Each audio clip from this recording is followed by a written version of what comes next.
young man from the flatlands of Lincolnshire, the ravine was something else. The ravine was a mighty fissure of the rock, and down at the base, greyness and hard to see because of the camouflage paint, was the broken fuselage of an Mi-24 helicopter. Close to the helicopter shell were white scrapes on the rock and black scorch squares. Joey Dickens recognized the signs of high explosive bombs and napalm canisters that had been dropped into the ravine to destroy what remained of the helicopter, but which had failed to do their work. They parted from the caravan, left their guide on the path, and edged their way down a steep gully to the floor of the ravine. The waiting in Pakistan for a helicopter carcass to be identified and located was forgotten. Joey's difficulties of communicating with the Flash, Charlie, and the small-talk Eddie were obliterated. The worst job had been the first, disentangling the bloated and grotesque-grown body of the pilot. Even in the cooler depth of the ravine, the stench was suffocating. Joey had been violently, shudderingly sick, and Eddie made a litter from a door panel and carried the body out of sight before he picked its pockets. And then, for half a day, armed with a screwdriver and a wrench and a set of spanners, Joey had worked at the in-flight computer and the radar and the guidance systems. Each item he took from the helicopter he annotated in a jotting book. They had climbed with their loads to the top of the ravine. They had seen the guide who sat in the shade of a rockfall waiting for them, and they had seen that on that mule that had been left for them were now fastened 2 wicker litters.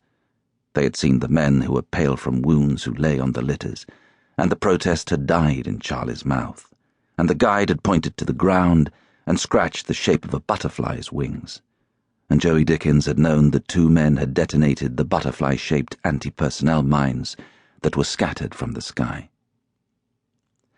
In their own backpacks, Joey Dickens and Charlie and Eddie would carry the working parts of the Mi-24 helicopter. That evening, on the bivouac beside the goat path, the diarrhea snapped in the stomach of Joey Dickens.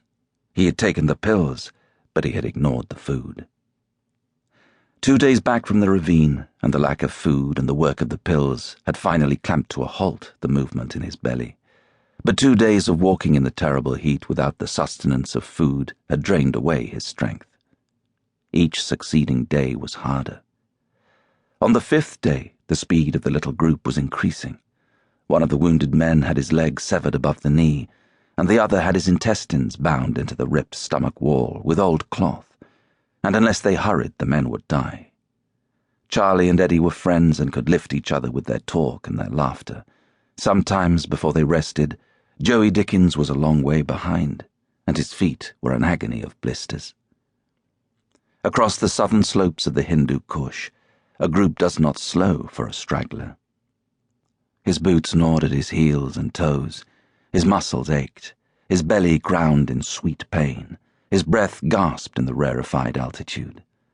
The glare of the sun beat into his eyes from the rock surface as he followed the group up the shallow file of a dried riverbed. Sometimes he heard the banter of Charlie and Eddie, sometimes he heard the curse of the guide and the welt of a stick on the mule's back. Sometimes he heard the cry of a maimed man as the pain lurched in his body. Sometimes he heard only the leaden scrape of his own boots. He did not hear the helicopters.